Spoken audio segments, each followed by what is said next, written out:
কই হাসিনার বিচারে তো এখন পর্যন্ত তেমন কিছু আমরা দেখতে পেলাম না। কেন পেলাম না? 1 বছর হয়ে গেল, হাসিনার বিচার কাজ পুরো শুরু হয়ে গেল না কেন? এখন পর্যন্ত তো সেই সমস্ত হত্যাকারীদের যারা প্রকাশ্যে হত্যা করেছে, আপনার বিবিসি তার অডিওতে দেখাচ্ছে যে হাসিনা নির্দেশ দিয়েছে গুলি করো, লেটার উইপন ইউজ করো। এইগুলো কেন এখন পর্যন্ত সেটা আসেনি? প্লিজ এই বিষয়গুলোকে আপনারা সাংবাদিক ভাইরা দয়া করে আপনারা একটু পজিটিভলি চিন্তা করে সামনে আসেন। আপনারা অত্যন্ত ভালো কাজ করেছেন, অনেক ঝুঁকি নিয়েছেন, আপনাদের সাংবাদিক ভাইরা অনেকেই শহীদ হয়েছে।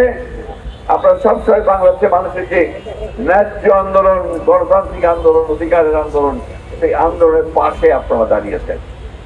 মানব সভ্যতার প্রথম থেকে মানুষ প্রতিবাদ করেছে অন্যায়।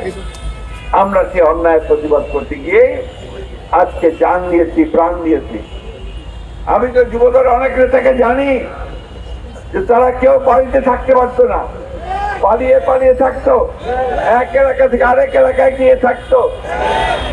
আমি তো জানি যে এর মধ্যে তারা তাদের বাবাকে হারিয়েছে, মাকে হারিয়েছে, শিশুকে, সন্তানকে হারিয়েছে, তারা দেখতে যেতে পারে নাই। আমি তো জানি যে তারা চাকরি পায়নি, ব্যবসাও করতে পারেনি। এই একটা কঠিন অবস্থার মধ্যে দিয়ে তারা বেরিয়ে এসেছে। সত্যি সত্যি কিন্তু কোনদিন মাথা নত করে নাই, কোনদিন আত্মসমর্পণ করে নাই বলে যায়। আমরা সেই দল, যেই দলকে নিয়ে আমরা গর্ব করি। কেন?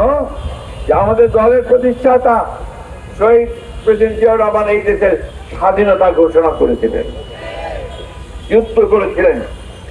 আমাদের দলের প্রতিষ্ঠাতা তিনি বাংলাদেশের প্রথম সংস্কার শুরু করেছিলেন। শেখ মুজিবের একদলীয় শাসন ব্যবস্থা থেকে তিনি বহুদলীয় গণতন্ত্র নিয়ে এসেছিলেন।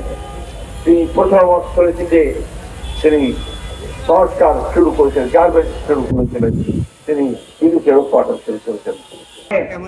ফল বিক্রি করছেন, অথবা আমার ভাই যে রিক্সা নিয়ে দাঁড়িয়ে আছেন, রিক্সা চালাচ্ছেন, অথবা আমার ভাই যিনি সবজি বিক্রি করছেন, তিনি কি ভাবছেন?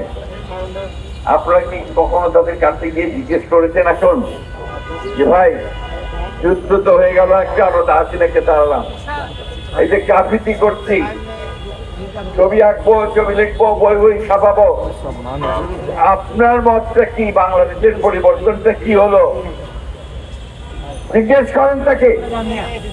যদি সত্যিকার অর্থেই এই দেশের পরিবর্তন করতে চান, তাহলে তাকে জিজ্ঞেস করতে হবে যে সে কি চায়, আমার গ্রামের কৃষক কি চায়, তার অবস্থার কতটা পরিবর্তন হয়েছে, আমাদের ক্ষুদ্র ব্যবসায়ী তার ব্যবসার কতটা পরিবর্তন হয়েছে।